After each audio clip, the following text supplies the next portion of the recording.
Hey everyone, in this video I will be showing you how to completely uninstall NordVPN in Windows.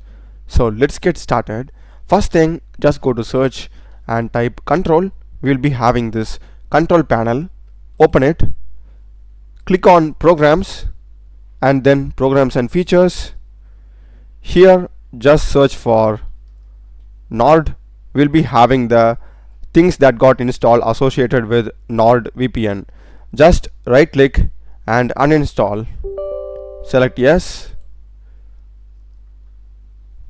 and just do the same for all the other things. And I checked inside the app data and other folders. I couldn't find any leftover Nord folders. If you found anything, you can just let me know in the comments. So I think we have successfully uninstalled it. That's a video, guys. Do check the playlist of my channel. Learn a lot of videos in programming and AI tools. Subscribe me. Thanks for watching.